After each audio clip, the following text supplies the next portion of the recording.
Ya, halo. Assalamualaikum warahmatullahi wabarakatuh.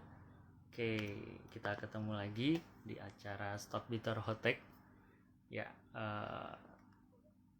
kali ini kita mau bahas tentang saham syariah. Nanti kita akan kedatangan tamu. Nah, 1 jam ke depan akan dipandu oleh saya, Adi Nugraha dari Community Partnership.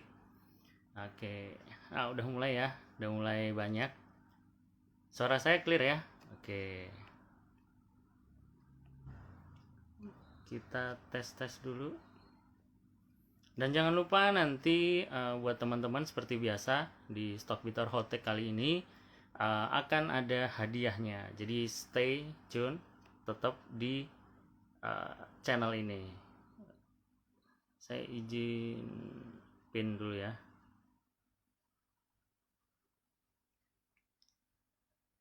Nah, oke, teman-teman semuanya. Kita sambil nunggu narasumbernya. Mungkin sedikit perkenalan aja ya. Mungkin udah lama terakhir kita bahas tentang saham. Jadi kenapa temanya di sore hari ini kita bahas syariah, saham ya, saham syariah. Ya mumpung Ramadan ya buat teman-teman semuanya. Oke, silahkan ajak teman-temannya, boleh di-share yang lain. Oke, aman ya suaranya ya. Thank you, thank you. Kalau nggak aman tolong diinfo. Oke, kita akan coba invite dari Syariah Saham nanti dengan ada foundernya Mang Amsi. Oke, sudah. Oke, teman-teman, sambil ngabuburit nih, kalau ada pertanyaan tentang saham syariah boleh langsung diketik ya. Nah, ini sudah. Halo, Assalamualaikum, Mang Amsi. Waalaikumsalam Kak Ade, sehat? Alhamdulillah sehat-sehat. Wah, kita ketemu di sini ya. Iya, Mungkin buat teman-teman sebagian syariah sama agak sedikit bertanya-tanya nih, ada apa nih dengan tapi uh, tapi saya saya pakai nih gitu ya. Stockbit. Saya pakai Stockbit. Oh, harusnya tadi saya pakai syariah saham ya, biar pas ya. Biar gitu ya, biar apa berbeda-beda gitu. Oke, oke, teman-teman. Terima kasih Mang Amsi sudah hadir di Stock Bitter Hot Take sore kali ini. Nah, buat teman-teman yang mungkin Stock Bitter yang baru join, mungkin bertanya-tanya nih, Mang Amsi julukannya ya. Mungkin yang udah sering tahu di dunia saham, terutama saham syariah, mungkin beliau ini terkenal dengan sebutan Mang Amsi. Mungkin boleh diceritakan sedikit, Mang, sejarahnya nama Mang Amsi itu seperti apa sih sebenarnya bisa sampai disebut Mang Amsi gitu. Silakan, Mang. Oke, terima kasih Kang Adi dan tim dari Stockbit, teman-teman semua juga. Di sore ini kita bertemu dan mungkin agak sedikit berbeda ya pembahasannya. Saya mau ngecek dulu Kang nih, suara saya jelas nggak nih? Aman, aman, aman. Teman, karena ya kalau Kang Adi udah tahu lah saya tinggal di mana gitu ya. Saya tinggal di Cianjur yang ya bukan di kotanya begitu, di kampung. Dengan ya kadang-kadang juga ancaman terbesarnya itu mati lampu ya, teman-teman. Oke, perkenalkan nama saya Mang Amsi. Nama aslinya sih Asep Muhammad Saiful Islam ya. Tapi karena terlalu panjang namanya, jadi diambil masing-masing inisialnya AMSI, jadi Amsi gitu. Kalau Mang kan karena saya orang Sunda dipanggilnya Mang Amsi itu. Kalau ada nama Asep itu ya udah terbayang lah kesundaannya aja. Jadi tinggal ditambah Mang jadi Mang Amsi. Dan saya lebih senang disebut Mang Amsi karena itu lebih lebih familiar aja gitu, lebih lebih santai gitu. Dibanding kalau disebut nama asli apalagi sama gelarnya. Biasanya orang jadi kagok gitu kan. Karena namanya aja udah Ya, panjang ya. gitu ya. Nah, mendingan panggil Mang Amsi saja dan ternyata hasil pencarian di Google aja Mang Amsi itu lebih banyak entry-nya ketimbang nama asli gitu. Jadi ya udah ya pakai Mang Amsi. Gitu kan. Oke, sampai Instagram nggak mau mengakui ya, Mang ya. Agak Iya, susah ya untuk verifikasi ya. namanya beda. Namanya beda ya. Oke, oke, Mang. Mang, terima kasih buat waktunya. Nah, sore ini kita mau bahas tentang saham syariah. Nah, ini teman-teman Stockbitor pasti sudah mulai bertanya-tanya nih, saham syariah itu apa gitu. Tapi mungkin boleh cerita sedikit, Mang. Kenapa Mang Amsi lebih milih saham syariah dibanding kita sebutnya saham konvensional ya, jadi nggak ada saham halal atau haram, tapi kita bilangnya saham syariah dan saham non syariah. Nah, ini boleh diceritakan sedikit nih Bang, kenapa Bang Amsi ngebentuk syariah saham waktu itu, dan ini pasti jadi alasan juga nih kenapa lebih pilih saham syariah. Silakan Bang. Terima kasih Kang Adi. Jadi gini teman-teman ya, saya ini Stockbiter sejak 2013. Jadi Stockbiter sejak pertama kali ada Stockbit. Makasih Om Wilson loh. Nah, itu kan dulu ada Om Wilson, ada siapa lah, para senior dulu gitu. Tapi saya memang tidak terlalu aktif kalau di Stockbit karena waktu itu saya lebih aktifnya di BI 5000. Nah, ketemu lah sama Kang Adi di situ ya. Jadi tapi kalau teman-teman bisa apa membaca blog saya dulu ya, itu saya suka suka merilis ranking website saham. Nah, biasanya tuh BI 5000 sama Stockbit itu kejar-kejaran tuh biasanya di satu dan dua waktu itu ya. Dan saya sangat bahagia sekali kalau hari ini menjadi salah satu bagian dari kesuksesan dari Stockbit juga, meskipun saya tidak terlalu aktif di situ ya. Mungkin teman-teman lebih banyak kenal dengan tokoh-tokoh lain di saya bukan tokoh sih ya, maksudnya figur-figur lain di Stockbit gitu dibanding saya. Tapi sebenarnya kalau dari sisi join, saya mungkin termasuk orang yang pertama masuk di Stockbit dulu ya.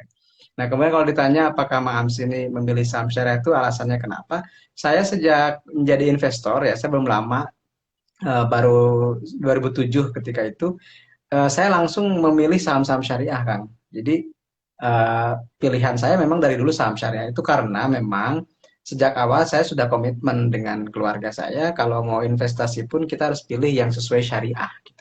Bank pun harus bank syariah, kemudian reksadana harus reksadana syariah. Kenapa?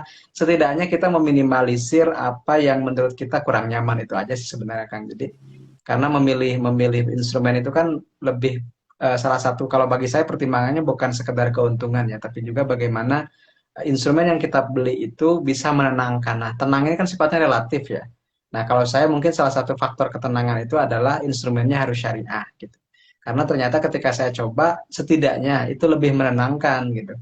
Karena mungkin saya sudah meyakini bahwa kalau saya membeli saham ini sudah ada fatwanya, jadi saya tidak perlu risau dengan kehalalannya seperti itu. Karena sudah didukung oleh fatwa DSN MUI, sudah ada kejelasan fatwanya.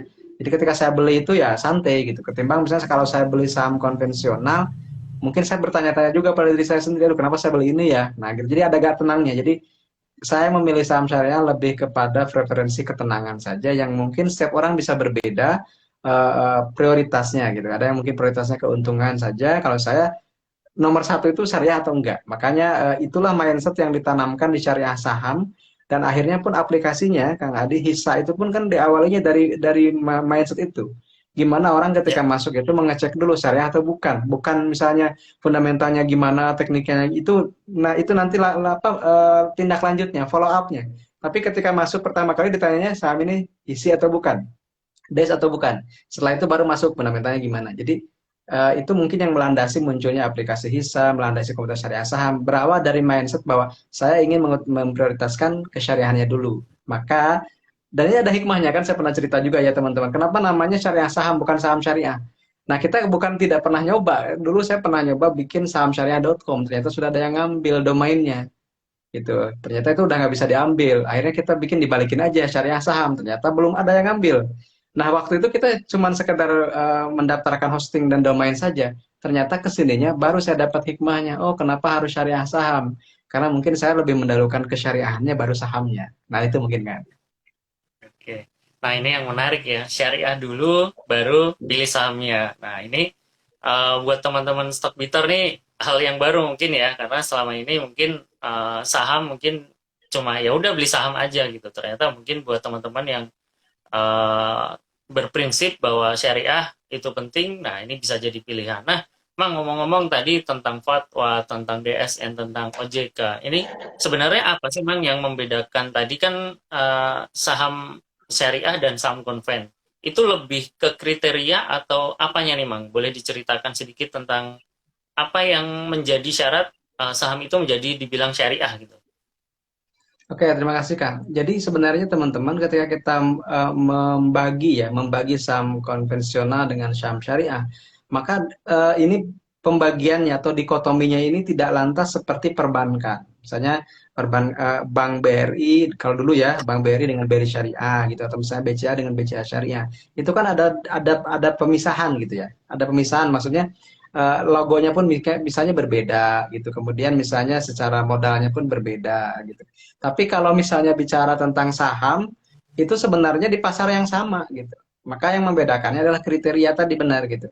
Nah, kriterianya ada dua secara umum ya. Secara umum kriterianya dua, emiten aktif syariah, emiten pasif syariah. Jadi ada saham aktif syariah, ada saham pasif syariah. Apa yang membedakannya? Emiten aktif syariah itu adalah perusahaan yang sebelum listing di bursa efek sekalipun, mereka sudah entitasnya sudah syariah. Ditandai dengan apa? Apa sih cara mudah membedakan mana perusahaan syariah dan bukan secara entitas bisnis? Semua perusahaan syariah itu harus memiliki dewan pengawas syariah. Itu syaratnya. Jadi ketika misalnya teman-teman membedakan mana yang emiten aktif syariah dan emiten pasif syariah, paling gampangnya gitu, emiten aktif syariah itu sebelum ke bursa efek, sebelum IPO pun mereka sudah perusahaan syariah. Itu lima, baru lima di kita tuh. BRI Syariah atau BSI, kemudian sekarang jadi BSI ya dulu BRI Syariah, BTPS, Bank BTPN Syariah, kemudian PNBS, yang pertama kali itu PNBS dulu listing, Panin Dubai Syariah Bank. Kemudian ada JEMAS, asuransi syariah jasa mitra abadi, itu asuransi syariah. Terakhir ada BANK, dulunya Maybank Syariah, jadi Bank Net Syariah, sekarang jadi Bank Aladin Syariah. Bank yang paling sering ganti nama katanya, BANK itu ya. Nah, itu adalah emiten aktif syariah. Jadi kalau saya sebagai investor syariah yang lima ini nggak usah diragukan, mereka udah syariah sebelum masuk bursa gitu, selesai gitu. Nah, Iya. yang sering membuat orang bertanya-tanya itu adalah, memang yang murni dan dari pertanyaan yang sering saya baca pun memang demikian Kang. Kalau yang saham syariah itu asosiasinya ke bank syariah, padahal saham syariah itu banyak gitu. Saham syariah itu ada 480 lebih, termasuk yang terbaru yang kita prediksi tadi MTMH kan, rumah sakit itu masuk ternyata diisi ya sekarang per 20 April. Nah, ada 480. Nah, dari yang 5 itu emiten aktif, yang sisanya emiten pasif. Sekitar 475 itu emiten pasif. Nah, kemudian apa yang dimaksud dengan emiten pasif? Emiten pasif itu adalah perusahaan yang secara dirinya tidak mendeklar, dia tidak di ADRT-nya tidak ada disebutkan bahwa kami adalah perusahaan syariah, tidak. Tapi ada tim penilai yang menyebutkan bahwa perusahaan ini adalah syariah, sesuai syariah, syariah compliant.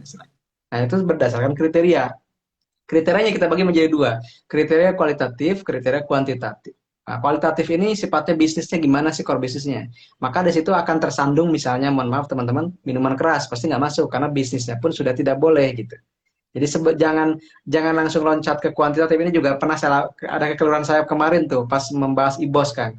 Saya langsung ke kuantitatif, ternyata urutannya kualitatif dulu kan. Nah, kualitatifnya Iya. bisnisnya masuk nggak gitu. Kalau bisnisnya nggak masuk ya kesananya pun pasti udah nggak masuk gitu. Jadi bisnisnya ini harus halal gitu, harus halal secara syariah. Nah, kalau itu sudah lolos, maka ke kuantitatif. Kuantitatif itu dua, utang berbasis bunga dan pendapatan halal. Itu ada rasionya, berbasis bunga dibanding total aset maksimal 45%, kemudian pendapatan non halal dibanding total pendapatan ada 10%. Selama misalnya tiga ini lolos, maka dinyatakan sebagai efek syariah. Semudah itu. Jadi, dan kita tidak usah pusing mencarikannya itu. Pertama sudah ada DSN MUI dan OJK yang merilis 6 bulan sekali daftar efek syariah itu per 1 Juni dan per 1 Desember. Tambahan lagi ada dari tim syariah saham, kita buat juga aplikasi hisab, itu tinggal mengecek apa alokasi apa namanya proporsinya, misalnya utang beras bunganya berapa persen, berapa halalnya berapa persen. Yang ini tidak ada di daftar efek syariah atau diisi. Itu mungkin Kak. Oke, oke, menarik ya, Mang ya. Nah, ini kalau Stockbiter nih, kalau tadi misalkan buka aplikasinya Stockbit, kalian bisa cek di detail saham ya. Terus kemudian di kode saham itu ada label syariah. Nah, itu kalau Syariah. ada labelnya syariah, itu otomatis sudah termasuk saham syariah. Jadi kalau misalkan teman-teman mau beli saham syariah ya tinggal pilih aja misalkan cari saham apa, kalau nggak ada labelnya berarti itu bukan saham syariah, kalau ada labelnya berarti syariah. Nah, Bang, tadi ngomong-ngomong soal banking nih, menarik ya. Kita tahu ada beberapa saham bank yang tadi syariah yang Mang Amsi sebut. Nah, ini kan peminatnya masih kecil, Mang. Kira-kira bakal berkembang nggak sih ekosistem bank syariah sendiri, terutama untuk di bursa saham? Jadi pilihannya nggak cuma BBCA lagi, BBRI lagi, BMRI lagi, atau BTN, atau BTPS, dan lain-lain gitu. Mungkin nggak sih, Mang, gitu? Oke, terima kasih Kak. Kalau ini ada kaitannya dengan master plan ekonomi syariah yang sudah dicanangkan oleh pemerintah. Jadi Di situ sampai tahun 2024 kan dinyatakan bahwa Indonesia ini akan menjadi pusat industri halal dunia. Jadi berawalnya dari situ dulu teman-teman. Kalau misalnya pemerintah saja sudah aware dengan adanya dorongan atau adanya motivasi bahwa negara kita itu akan menjadi pusat industri halal dunia. Kenapa? Karena Indonesia ini diakui atau tidak ya, secara faktual dan secara demografis kita memang negara dengan muslim terbesar di dunia.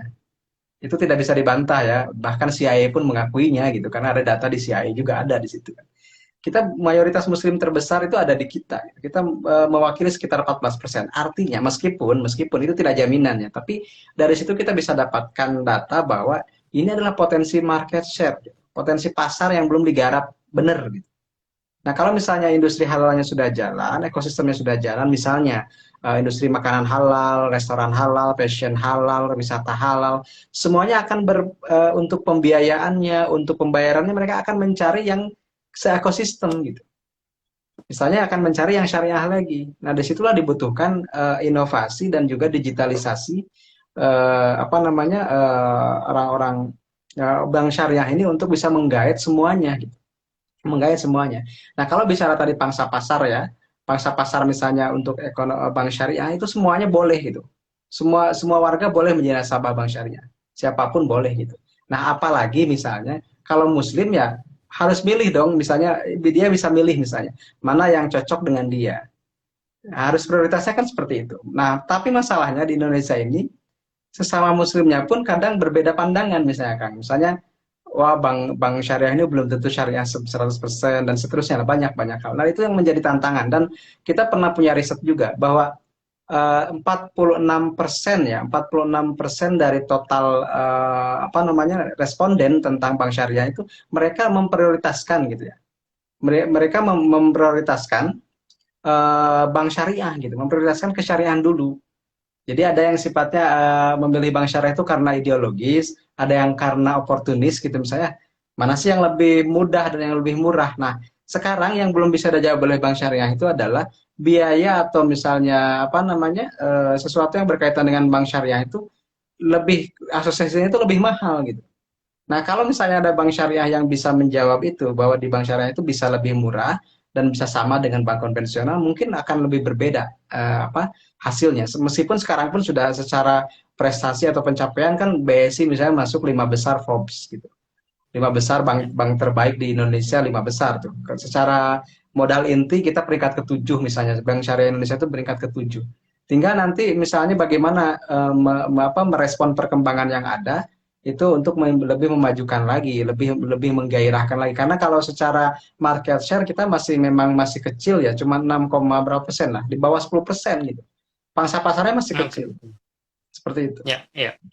Menarik, Mang. Menarik ya. Nah, ini buat stock bitor ya, buat para stock bitor, seperti tadi di awal saya udah bilang bahwa ada hadiah RDN buat stock bitor yang mau bertanya dan nanti untuk pertanyaannya kita akan undang live. Nah, ini ada pertanyaan menarik dari Pratama Rafid nih. Mungkin kita coba undang kali ya, Mang ya. Ini Boleh, pertanyaannya boleh. sangat bagus. Oke, kita coba undang dulu. Ini salah satu stock bitor juga. Ya, halo Raffi, Pratama Rafid ya. Oke, Pratama Rafid. Halo, Assalamualaikum. Halo, Assalamualaikum, Mang Amsi, Mang Adi. Ya, Terima kasih banyak Waalaikumsalam. atas salam. kesempatannya. Nun. Ya, Salam nah, kenal. ini tadi pertanyaannya lumayan bagus. Mungkin boleh langsung disampaikan. Pratama Rafid, ini panggilannya apa nih? Saya usernya Pratama Rafid nih. Baik, ini sedikit perkenalkan nama saya Rafid. Panggil Raffi aja nggak apa-apa, Mang. Raffi, Oke, dari Raffi Mamat ya? Tangerang. Raffi Iya, Mamat Raffi. atau Raffi apa ya? Raffi aja. Oke, Raffi Siap. aja. Oke. Silakan. Ini ini Mang mau tanya, tadi kan sempat dibahas juga mengenai perbankan syariah di Indonesia. Ini kan kalau misalkan kita lihat berita atau isu-isu kan ada nih sempat berita bahwa BJB Syariah nih bakal mau IPO nih di semester Betul. kedua tahun ini. Nah, ini mau Mm-mm. nanya Mang, apakah prospek kedepannya gimana nih dari Mang Apsi? Apakah ada pendapat tersendiri mengenai IPO-nya BJB Syariah ini? Terus apakah BJB Syariah ini bakal ikut euforia atau kesuksesan dari seperti emiten-emiten lain nih, Mang, bank syariah yang sudah ada di bursa nih seperti BRIS atau enggak BHN kan ini kan sempat rally harganya karena di euforia investor Indonesia terhadap bank syariah ini kan cukup tinggi nih. Bagaimana kira-kira, emang mohon pendapat dan pencerahannya? Siap, Kang Raffi. Saya coba jawab. Terima kasih pertanyaannya. BJBS ya, BJBS Bank Jabar Syariah. Nah, kalau saya lihat sebenarnya dari sisi laporan tahunan ya, dari sisi laporan tahunan dari 2017 sampai 2021. Jadi saya melihat sih dari sisi profitabilitasnya itu masih belum stabil ya, masih belum stabil karena di 2020 itu sempat anjlok mungkin karena pandemi ya. Itu labanya hanya sekitar 3 miliaran saja gitu. Saya melihat 3 miliar. Tapi di yang terbaru itu 2021 naik lagi menjadi sekitar 22 miliar. 22 miliar dan ini melebihi 3 tahun sebelumnya. 3 tahun sebelumnya.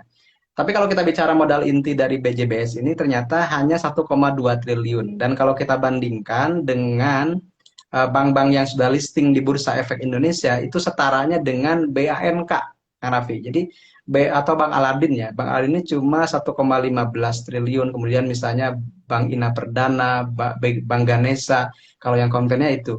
Kemudian kalau kita bandingkan dari sisi profitabilitasnya pun, saya melihat dibandingkan dengan BANK dan apa namanya PNBS mungkin masih menarik BJBS gitu.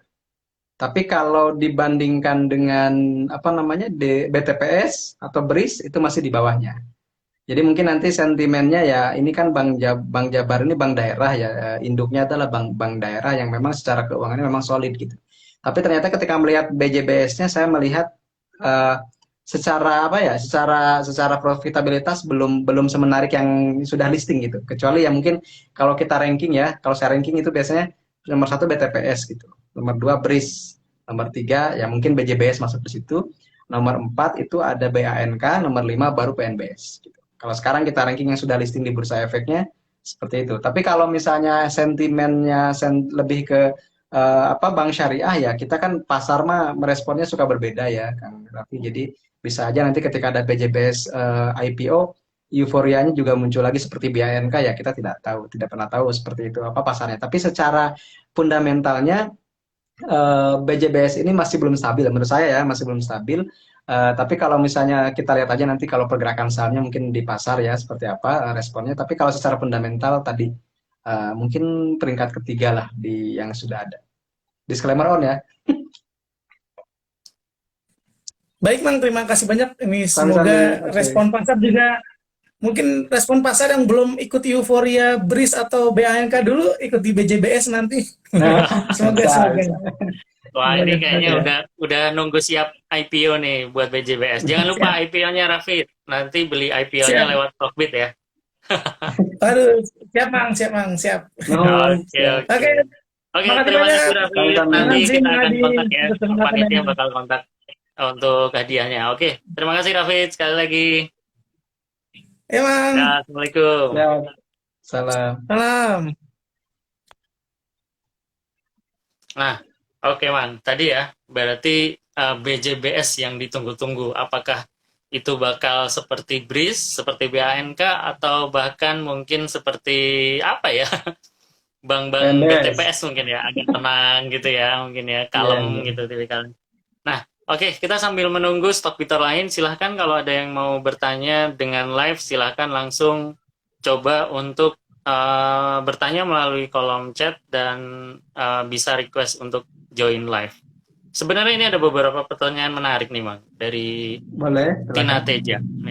Siapa yang menyeleksi suatu saham itu masuk syariah atau tidak? Apakah dari OJK, DSN MUI, atau keduanya? Mungkin bisa dibantu jawab dulu, Bang.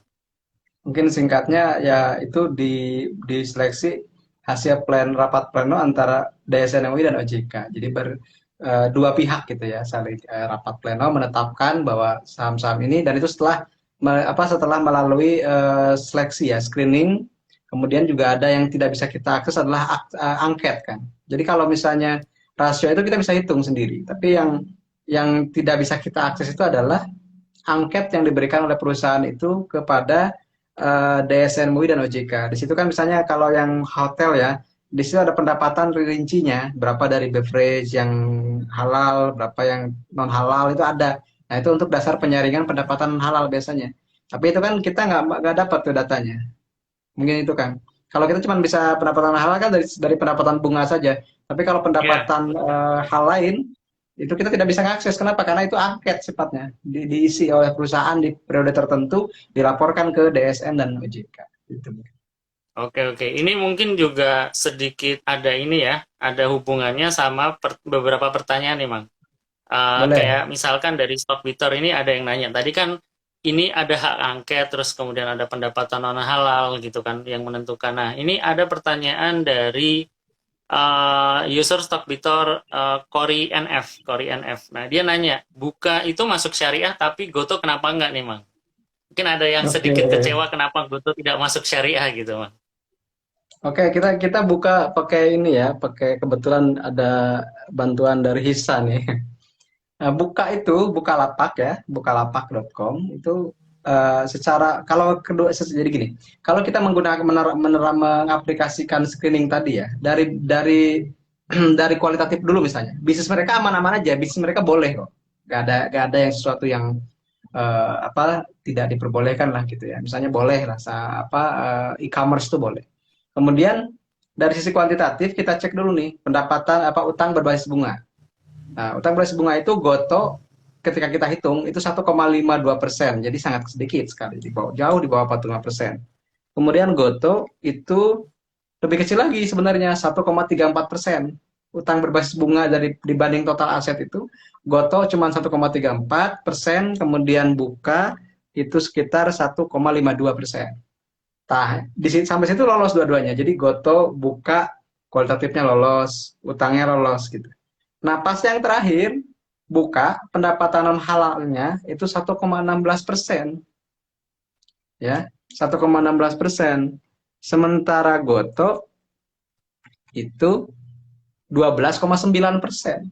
Nah, inilah yang akhirnya membedakan nasibnya gitu. Bukalapak masuk efek syariah, Gojek Tokopedia tidak masuk karena pendapatan non halalnya 12,9% gitu. Kemudian ada yang nanya, Bang, itu dari mana hitungannya? Ternyata ketika saya bahas lagi pendapatan non halal atau pendapatan bunga atau pendapatan lain-lain, di situ ada hasil dari Arto, Bang Jago. Nah, Bang Jago ini kan saham konvensional seperti itu ya. Nah, makanya karena itulah pendapatan halalnya kita tidak lolos untuk Goto. Maka Goto sampai menunggu sampai mau listing pun belum ada pernyataan efektif dari OJK dan DSN bahwa Goto masuk efek syariah. Karena tadi berat di situ. Itu mungkin kan. Oke, oke. Nah, ini Mang, tadi kita bahas Buka sama Goto yang ternyata dari sisi pendapatan non halal Goto masuk kategori tidak syariah ya karena lebih dari 10%. Tapi yang jadi pertanyaan nih Mang, ada pertanyaan menarik juga nih dari Stockbiter nih ya. Jadi pertanyaannya itu adalah kenapa ADMR itu hutangnya banyak, dia masuk saham syariah. Itu yang pertama, Mang. Nah, yang kedua itu dari Asmarsis ya, dari Asmarsis. Terus yang kedua dari Areva, Saratoga. Nah, dulu masuk syariah, sekarang kok enggak. Dan dia kan kebanyakan investasi ke perusahaan-perusahaan yang syariah. Silakan, Mang, diborong jawabannya, Mang. Oke, untuk ADMR mungkin yang bisa saya jawab, saya pun belum bisa jawab itu ya kan ya, karena tadi kita itu bisa bisa menghitung rasio tapi tidak bisa membaca angket gitu dan tidak bisa membaca alasannya kenapa dibalik itu, kecuali kalau saya diangkat jadi DSN MUI kan saya bisa jelasin gitu, atau saya diikutkan rapat pleno mungkin saya bisa jawab gitu. Tapi karena tidak ya, atau gini, karena yang saya tahu utang berbasis bunganya itu adalah utang ke Adaro-nya ya kalau nggak salah ya, utang ke induk usahanya gitu. Kemudian IPO-nya pun katanya buat bayar utang kalau nggak salah juga. Jadi boleh jadi mungkin karena di situ utangnya juga ke induk usaha gitu, yang katakanlah leverage-nya tidak atau risikonya tidak sebesar ketika ke lembaga keuangan, itu juga mungkin bisa dijadikan pertimbangan. Tapi secara rasio, saya hitung juga barusan itu ya memang utang basis bunganya 66% ya, 66%. Ya, Tapi betul. mayoritas memang itu ke Adaro Energi utangnya kan, bukan utang ke Oh, bank kalau oke. tidak salah ya. Jadi utang ke induk usaha. Apakah itu misalnya ada apa ya? Ada ketentuan khusus ya? Kalau misalnya utang ke induk usaha mungkin dianggapnya risikonya rendah karena dia adalah anak usaha gitu. Nah itu mungkin saya yang belum tahu alasannya. Jadi saya belum bisa menjawab ya untuk secara detailnya gitu. Karena saya harus tanya ke orang yang ahli di situ. Kemudian terkait Saratoga, Saratoga ini kan boleh jadi utang berbasis bunganya yang memang melebihi dari apa namanya dari total asetnya. Mungkin kalau dari sisi pendapatan non halal ya tidak terlalu besar gitu, tapi dari sisi mungkin utang berbasis bunga. Jadi teman-teman kata kuncinya sih kalau yang sifatnya perusahaan-perusahaan yang punya anak usaha tersebut dihitung saja porsi dari bisnis konvensionalnya berapa, kemudian dari bisnis yang syariahnya berapa gitu. Nanti ketemu di situ. Nah, Saratoga ini juga tidak selalu ada di daftar efek non syariah. Pernah juga ada di daftar efek syariah. Nah, mungkin juga sekarang karena seperti Astra lah kan. Astra Internasional itu kan lama sekali di daftar efek syariah, nggak keluar-keluar kan. Tapi ketika COVID sampai hari ini masih di luar gitu, masih masih belum masuk lagi. Kenapa? Karena ternyata di situ pendapatan non halal kalau itu kena gitu. Apa pendapatan non halal yang melebihi 10%. Karena di situ ada pendapatan keuangannya melebihi pendapatan dari segmen lain gitu. Jadi mungkin teman-teman Oke. bisa cek di catatan laporan keuangan bagian informasi segmen ya.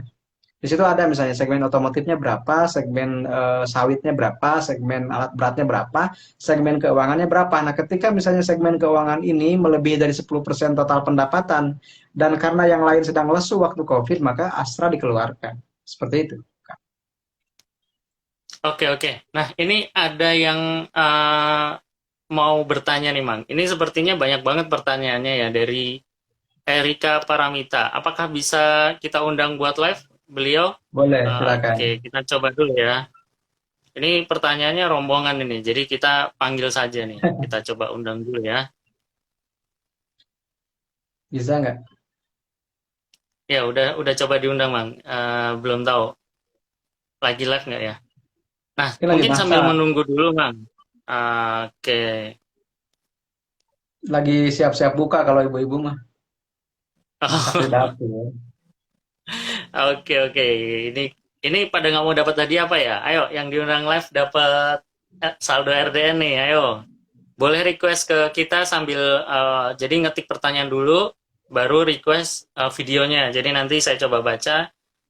Nanti kalau menarik kita coba undang ya. Tadi ada satu pertanyaan menarik dari him underscore az underscore din. Nah, ini dia bertanya nih, Mang. Seperti kita tahu, indeks syariah mayoritas digerakkan oleh saham-saham energi. Bagaimana prospeknya saham energi, Mang? Apakah masih menarik atau justru sudah mulai redup? Oke, terima kasih. Pertama, kalau dalam dalam hitungan saya ya, yang mengerek indeks syariah sebenarnya sih consumer goods dan telekomunikasi kalau kita lihat market kapitalisasi kapitalisasi pasarnya ya. Tapi kalau dari sisi pergerakan saham beberapa bulan terakhir memang saham-saham energi terutama batu bara gitu. Batu bara, kemudian juga minyak sawit, apa CPO dan juga ada minyak juga, ada gas juga ya. Nah, kalau kita misalnya bertanya apakah itu masih bagus, saya kira yang namanya saham-saham berbasis komoditas itu cyclical ya. Jadi tidak bisa kita pegang sampai 5 tahun maksud saya. Kenapa? Karena ada siklus harga di situ. Nah, kalau misalnya kita lihat awal mula kebangkitan harga-harga komoditas itu kan dimulai setahunan yang lalu ya, sekitar bulan Juli atau Agustus yang saya perhatikan. Karena saya melihatnya dari chart aja Kang. Jadi chartnya saham-saham batu bara itu mulai menembus MA20-an itu, MA20-an itu pas bulan Agustus gitu. MA20 100 200 itu apa serentaknya bulan Agustus. Jadi seperti Hmm. Adaro, PTBA itu mulainya bulan Agustus. Nah, kalau sekarang tinggal dihitung aja, misalnya sekarang apakah masih bisa naik atau tidak, teman-teman ada yang menghubungkannya dengan perang Rusia-Ukraina atau perang apa ya silakan. Tapi kalau misalnya kita tetap mengkombinasikan antara fundamental teknikal ya, teknikalnya ini aja, perhatikan aja misalnya EMA 20 misalnya. Kalau udah tembus EMA 20 dan semuanya tuh sudah tembus ya hati-hati saja.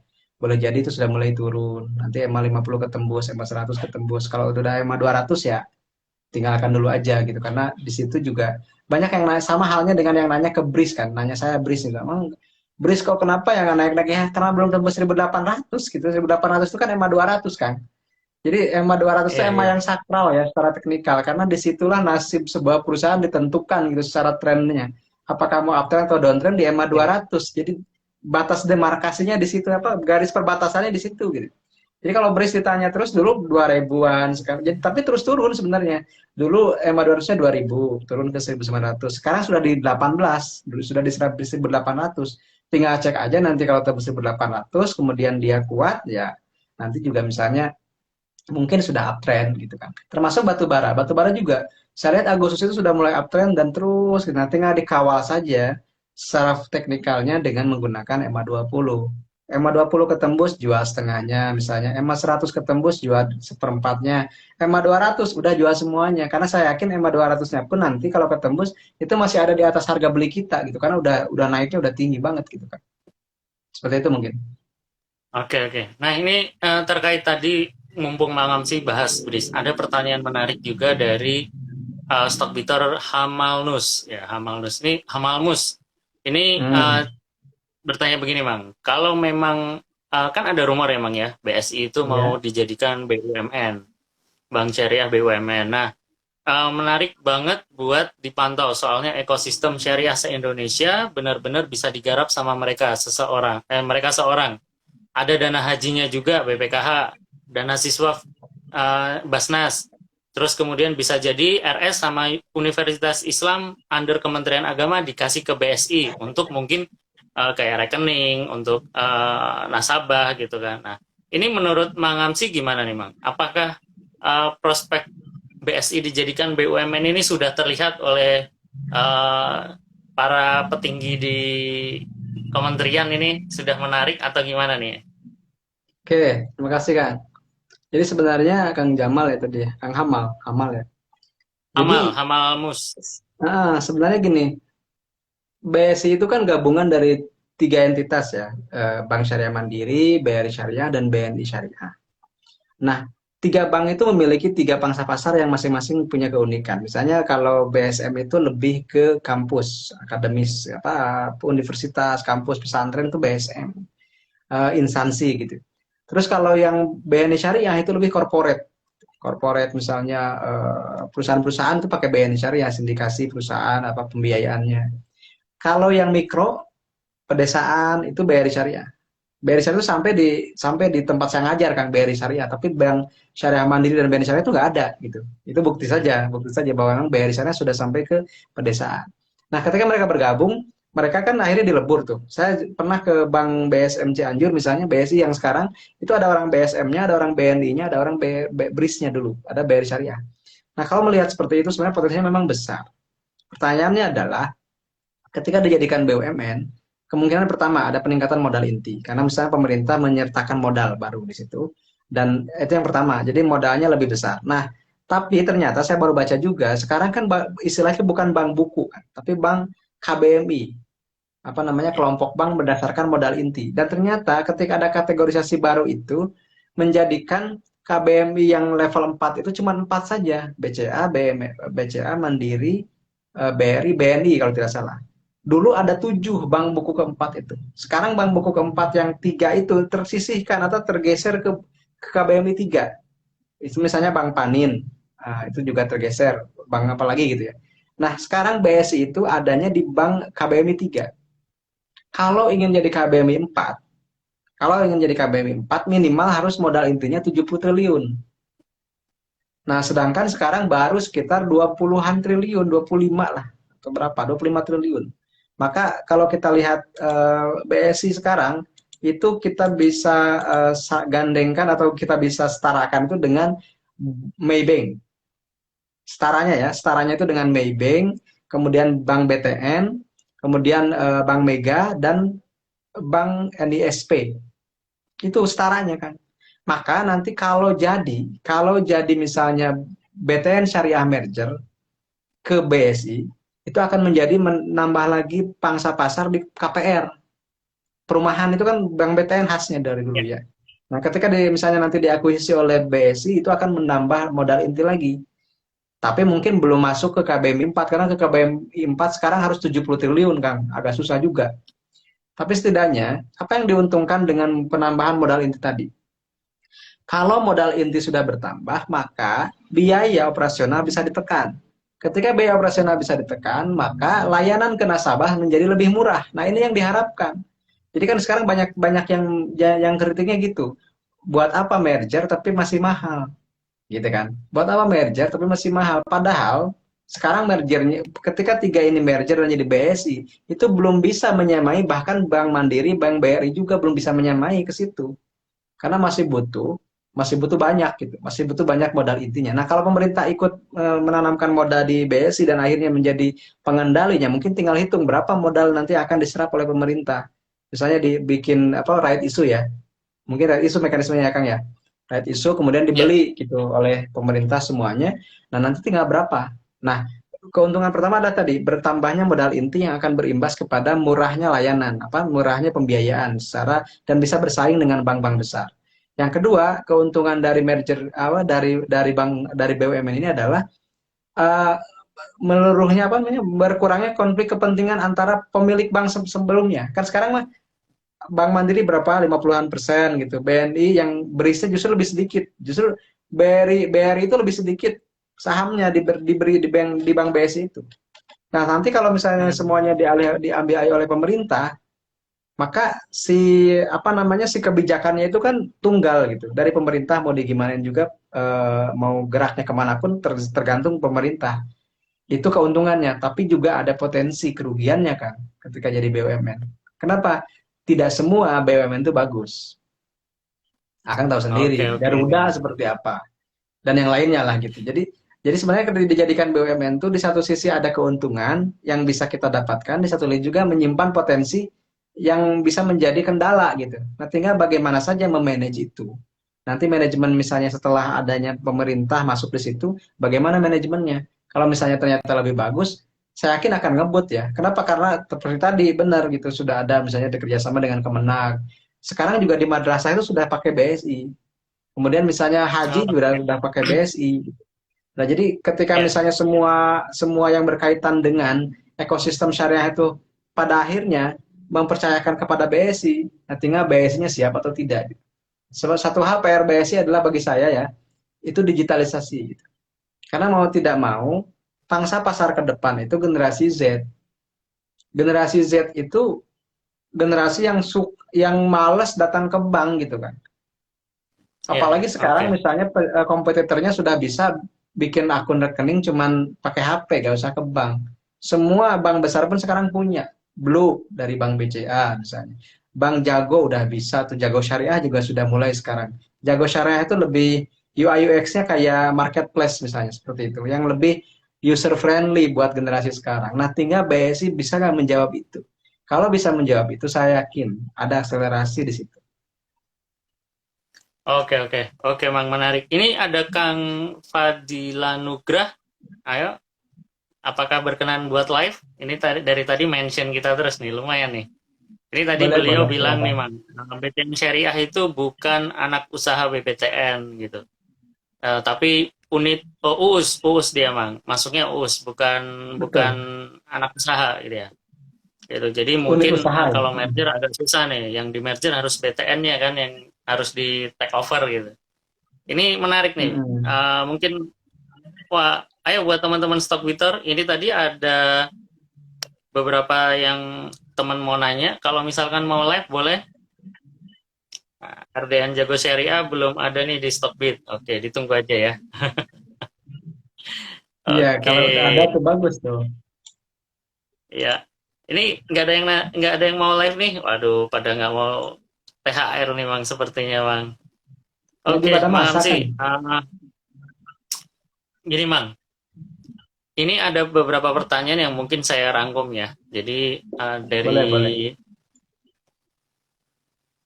DS Rahayu ini menanyakan jika saham tersebut gorengan tapi termasuk saham syariah kan itu bikin tidak tenang juga. Nah, ini sebenarnya sama halnya dengan kondisi kita buy on rumor, Mang. Jadi bukan buy on technical, bukan buy on fundamental, tapi buy on rumor gitu kan. Atau bisa istilahnya tuh kalau di kita ini manggilnya bor ya. Mm-mm. Oke. Aman ya koneksi ya? Tadi agak sempat. Nah, kira-kira Mang, secara syariah boleh nggak sih kita transaksi hanya berdasar buy on rumor, itu yang pertama. Terus tadi cara mengatasi kita untuk tidak FOMO, kita udah tahu itu saham gorengan, atau misalkan bahasanya ini disclaimer dulu ya teman-teman, saham gorengan itu muncul karena teman-teman retail ya, teman-teman di komunitas yang ada di Indonesia. Jadi bukan bahasa resmi yang ada di bursa. Jadi nanti kalau istilahnya saham gorengan itu apa gitu. Ini kira-kira gimana, Mang? Apakah secara syariah diperbolehkan atau enggak? Oke, pertanyaan pertama ya, kita definisikan dulu saham gorengan itu apa. Menurut saya sih saham gorengan itu bukan sahamnya ya, tapi aktivitas pelaku pasar terhadap saham itu. Karena mungkin kapitalisasinya kecil atau misalnya kalau apa nilai transaksinya kecil hariannya, jadi bisa kalau ada orang yang duitnya gede itu bisa beli berapa papan langsung gitu. Berarti itu kan lebih ke high volatility stocks gitu ya kalau istilahnya, saham dengan volatilitas tinggi, dan itu adalah salah satu bagian dari mekanisme pasar yang ada. Nah, pertanyaannya adalah apakah kita boleh beli saham itu? Kalau saya ditanya, saya akan jawab boleh. Kenapa? Pertama, yang menjadikan boleh tidaknya beli saham itu cuma dua, objeknya saham syariah, gitu. Yang kedua, mekanisme transaksinya sesuai dengan syariah. Itu saja teman-teman. Adapun misalnya ini saham gorengan atau bukan, itu kan istilah yang dilabelkan oleh pelaku pasar, bukan sahamnya itu sendiri gitu. Nah, seperti itu ya. Jadi misalnya kalau kita beli saham ABCD nih, saham ABCD ini oh termasuk efek syariah. Oke, udah masuk berarti aman. Kemudian belinya pakai utang nggak? Belinya Ya, pakai utang berbasis utang bunga nggak? Misalnya pakai margin nggak dari talangan sekuritas yang ada bunganya nggak? Selama pakai cash basis, selama misalnya masih uang kas kita, uang tunai kita itu nggak masalah, halal gitu. Boleh ya. Nah, kemudian misalnya belinya sekarang jam 9-an, jualnya jam 9.15, boleh nggak? Boleh juga. Jadi intinya kalau bicara halal haram atau boleh atau tidak, kita fokusnya ke objeknya. Objeknya ini sahamnya syariah atau bukan. Yang pertama, yang kedua, cara bertransaksinya dibolehkan atau tidak. Nah, kemudian ada yang bertanya, kalau gitu kan memang masuknya spekulasi dong, goror dong, kan nggak jelas. Oke. Ketika misalnya kita tahu ABCD tersebut adalah saham, misalnya Amanah Berkah Cuan Dividen, misalnya nama nama perusahaannya, bergeraknya di bidang misalnya jualan jualan mie instan misalnya, kemudian harganya di sekian, di 8 ribuan misalnya, itu sudah tidak goror gitu. Kenapa? Karena sudah menghilangkan ketidaktahuan. Kecuali kalau teman-teman belinya gini ya, pokoknya saya ikut saham FGH, saya nggak tahu itu saham apa, yang penting lagi naik. Nah, itu goror. Jadi saham yang sama bisa berbeda hukumnya ketika pelaku pasar memperlakukan berbeda. Seperti itu ya. Jadi oke. Wah, ini ada ini Kang ada yang Dewa nih. komen. Aduh, Kang Dewa merapat ke sini nih, Mas. Halo, Assalamualaikum Kang Dewa. Ini kalau live Bisa di menarik nih Kang Dewa nih. mm, Enggak nih Kang Dewa nih kira-kira nih.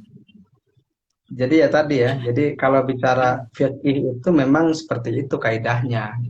Kecuali kalau kita memilih fikih yang dikit-dikit haram gitu ya. Itu ya silakan aja. Bagi saya sih yuridullah bikumul yusra wala yuridu bikumul usra. Allah itu suka kepada kemudahan, tidak suka kepada kesulitan.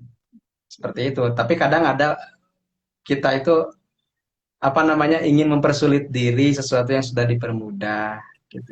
Yang paling bahaya itu ketika kita sudah merasa paling baik, kemudian merasa paling benar, kemudian memaksakan kebenaran itu kepada orang lain yang belum tentu orang orang tersebut mungkin bahkan gitu ya dibolehkan Allah untuk melakukan itu karena sedang darurat. Jadi kadang kita harus bijak juga memandang seorang apakah ini boleh atau tidak. Tapi yang penting tadi ya ketika bicara boleh atau tidak, nah boleh atau tidak itu berarti ada landasannya. Kalau bicara tentang saham berarti fokusnya dua aja, objeknya syariah atau tidak, cara bertransaksinya syariah atau tidak. Nah, dua-duanya ada dasar hukumnya. Pertama untuk misalnya ke objek sahamnya itu fatwa nomor 135 tahun 2020. Untuk mekanismenya itu ada fatwa nomor 80 tahun 2011. Itu pun berlaku kalau teman-teman percaya pada fatwa DSN MUI yang sifatnya kolektif. Jadi semuanya berpulang kepada preferensi atau pilihan kita masing-masing. Dan itu sifatnya khilafiyah, perbedaan yang kita tidak perlu saling menyalahkan mana yang benar mana yang salah, karena ranah fikih, bukan ranah ranah keyakinan gitu kan. Seperti itu. Oke, oke. Ini masalah conviction ya. Oke, Mang, menarik nih, Mang. Tadi masalah cash basis, no margin. Itu sebenarnya kalau teman-teman Stockbiter tahu dan teman-teman Stockbiter sudah punya akun di Stockbit, itu teman-teman sebenarnya udah hampir separuh, bisa dibilang sudah menjalankan beberapa kriteria transaksi secara syariah. Yang pertama, kita tahu di Stockbit itu nggak ada margin, itu pertama, cash basis. Jadi teman-teman udah 10 juta, ya 10 juta yang bisa dipakai, itu satu. Yang kedua, teman-teman nggak bisa short selling, nah itu. Nah ketiga ya tadi ya, cash basis, no margin, sama no short selling. Jadi sebenarnya teman-teman yang buka akun di Stockbit ini sudah tinggal satu langkah lagi, RDN-nya syariah. Nanti kita tunggu aja itu. Cuma bisa ngasih kode gitu aja. Oke, Mang Stockbit Amsi. sudah ada SLTS-nya kan? Oh, belum. SOTS belum, Mang. Oh, Nah, mudah-mudahan kita doakan saja ya, Mang ya. Nanti siap. segera terrealisasi. Karena dari sisi transaksi sudah bisa dibilang, tadi kata Mang Amsi kan, eh, cash basis, kita sudah Oh, nggak nggak pakai bisa margin, margin ya? kita nggak pakai margin. Ya kan? Mm-mm. Terus kemudian nggak ada short selling, kita nggak ada short sell, Mang. Jadi sebenarnya Mm-mm. tiga transaksi dasar yang harus dimiliki sebuah sekuritas kita sudah punya gitu. Cuma tadi mungkin kendalanya tinggal satu ya, kita belum ada RDN syariah gitu. Nah nanti mungkin Tapi kan udah kerja sama Bang Jago, tinggal Bang Jago ya syariahnya. Bang Jago. Nah betul, nanti ditunggu aja Mang. Semoga saja ini Karena kan udah jadi, didengarkan saya sudah oleh. jadi Stockbitter, saya sudah jadi apa namanya, sudah punya akun di Stockbit, sudah beli saham juga di Hmm, Stockbit.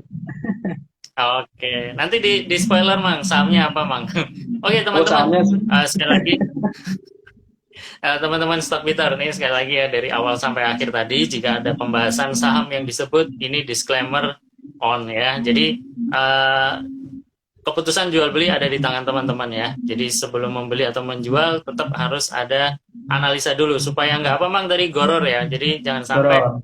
teman-teman buy on rumor juga ya, misalkan cuma tahu disuruh beli saham ABC, ternyata sahamnya fundamentalnya jelek, teknikalnya juga mungkin lagi tinggi-tingginya gitu. Oke, wah ini menarik ya. Ini banyak banget pertanyaan yang masuk, tapi mungkin kita nggak bisa jawab semua. Dan tadi juga teman-teman apa kita undang juga mungkin sedang ngabuburit, jadi apa ya, mereka agak sedikit malu-malu kucing ini, Bang. Oke, Bang. Siap. Ini tadi, kenapa kriteria saham syariah nggak dimasukkan ke emiten yang tanpa hutang bank aja gitu, Bang? Ini mungkin ada sedikit pertanyaan dari tadi saya mau panggil nih, Bang, ini dari Kang Kang siapa nih tadi? Kang Fadila Nugrah tadi. Ini pertanyaan menarik yang saya Hmm. sebenarnya pengen undang beliau nih. Nah, kenapa kok hutangnya masih ada 45%, Mang? Ini yang paling banyak ditanyain. Kenapa nggak langsung aja emiten syariah itu cukup yang nggak pakai hutang ke bank gitu? Mungkin boleh dijelaskan sedikit untuk pertanyaan terakhir ini, Mang. Oke, sebenarnya sih kalau teman-teman penasaran dengan saham-saham yang tidak punya utang ke bank, mohon maaf, saya dan Syariah Saham suka bikin riset kan, misalnya ada 80-an saham syariah yang tidak punya utang ke bank, itu ada gitu. Nah, tinggal cek aja di video YouTube ya, adalah. Ada sekitar 8 per, per pertengahan 2021 itu ada 83. Ada 83 emiten yang tidak punya utang ke bank. Ya, kalau penasaran ya, tetap penasaran misalnya yang tidak sama sekali punya utang ke bank, itu udah ada sebenarnya. Tapi kan yang namanya daftar efek syariah dan isi itu kan regulator yang bikin bursa efek dan itu ada kriterianya. Nah, kriteria di kita itu masih mentoleransi 45% utang berbasis bunga. Dan utang berbasis bunga itu bukan hanya ke bank, termasuk ke multi-finance gitu atau obligasi, menerbitkan obligasi juga kan ada kupon bunganya gitu ya. Nah, di negara lain juga masih ada. Silakan pergi ke Malaysia, itu masih ada 33%. Silakan pergi ke Turki yang menjadi katakanlah sekarang kiblat apa-apa Turki gitu ya. Cek juga, di situ juga ada minus, ada utang berbasis bunga. 30-an% juga sama. Jadi belum ada satu bursa manapun yang membuat kriterianya itu 0%. Makanya sebagai alternatif ya kita buatkan gitu. Supaya misalnya tidak sampai ada orang yang mengatakan, ah pokoknya semua sama aja, semua punya utang ke bank. Ternyata ada yang tidak. Makanya teman-teman, generalisasi itu bahaya. Ya, generalisasi itu kalau bagi saya adalah orang yang tidak mau belajar dan meriset.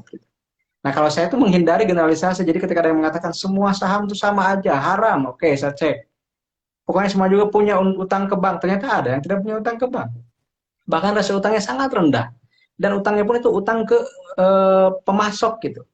Ternyata ada loh teman-teman. Makanya bagi saya itu husnuzon itu penting gitu. Berbaik sangka itu adalah awal kebahagiaan gitu. Jadi jangan menjudge dulu sebelum menelitinya gitu. Kalau saya seperti itu. Kalau saya meneliti dulu baru oh saya temukan yang tidak punya utang ke bank ada 80-an gitu kan. Kemudian yang benar-benar misalnya liquid dan tidak punya utang ke bank oh ternyata ada 14. Itu yang menjadi video yang paling sering ditonton di channel saya Kang. Jadi ada 14 saham syariah Oke, yang oke. tidak punya itu. Itu yang paling sering ditonton loh gitu. Kenapa ternyata orang tetap mau nyarinya itu saham yang tidak punya utang ke bank. Oke, saya buatkan. Nah, tapi kalau kita punya kesepakatan ulama, muncul angka 45% itu sudah ada landasan, oh ini pendapat Imam Ghazali dalam kitab ini, bahwa perusahaan seperti ini, ya kita hormati. Yang namanya ijtihad itu ya, kemudian landasannya buat apa? Ini buat ekosistem industrinya. Kalau kita sekarang disaklek, misalnya tidak ada utang sama sekali, oke, bang yang tersaring cuma 5 tadi. 5 tadi aja, BANK, BTPS, BRIS, JEMAS, sama PNBS. Pertanyaannya, kalau buat teman-teman pribadi, it's okay, nggak masalah. Buat investor pribadi, retail itu nggak masalah. Tapi kalau buat industri asuransi, buat industri reksadana, buat industri dana pensiun, apakah cuma 5 itu aja yang bisa dibeli? Nanti Ya. bagaimana dong diversifikasinya? Bagaimana dong dengan rasio apa risiko transaksi dan investasinya? Nah, orang semakin luas kita membaca, semakin bijak kita dalam menilai. Mungkin seperti itu kalau dari saya kan. Oke, ini menarik ya, malah jadi statement akhir nih tadi. Jadi jangan selalu mengejat bahwa saham syariah itu cuma ada aturan hutang 45%. Ternyata dari 480 saham, teman-teman bisa menemukan hidden gems-nya. Artinya apa? Yang tadi, yang pengen nggak punya hutang ke bank atau sama sekali benar-benar nggak punya hutang gitu. Itu ada di Betul. videonya Mang Amsi. Jadi nanti silakan aja cari search. YouTube-nya apa, Mang? Kalau boleh tahu, Mang, nanti biar teman-teman Stock Twitter nyari nih. YouTube-nya Mang Amsi yang subscribernya 11.000 kan. Takutnya ada penipu lagi kan. Oh, oke. Oke, 11.000 ya. Oh, ada yang Iya. palsu juga nih berarti ya. Takutnya kalau Instagram kan udah ada. Instagram udah ada. Cari aja Instagram yang Oke, followernya 26.000, Syariah Saham 105.000. Nah, kalau di luar itu berarti abal-abal gitu. Harus disebut oke, jumlahnya oke. sekarang kan. Oke, oke. Menarik, Mang Amsi. Mang Amsi ini terima kasih banyak buat waktunya sudah bersedia mampir ke Stockbit di Sama-sama. acara Stockbiter Hotek. Mudah-mudahan apa yang disampaikan Mang Amsi ini bisa membuka sedikit jalan pandangan ya, pandangan dari para Stockbiter ini bahwa saham syariah itu nggak cuma buat umat muslim juga, tapi bisa buat semuanya. Karena di situ ada Betul. sesuatu yang tersembunyi, baik dari sisi hutang, dari sisi bisnis yang benar-benar bermanfaat buat semuanya. Oke, Mang Amsi, sekali lagi terima kasih, Mang. Semoga sehat selalu. Siap. Saya izin mau closing ya. Oke, buat teman-teman Stockbiter, tadi ya, jangan lupa kalau di aplikasi Stockbit, saham-saham syariah itu bisa teman-teman lihat di dekat logo sahamnya atau di label sahamnya itu ada label syariah, tag syariahnya. Jadi teman-teman nggak usah khawatir, di Stockbit cukup ngecek pakai itu. Kalau di syariah saham tadi Mang Hamsi juga udah sebut ya, ada aplikasi namanya Hisa.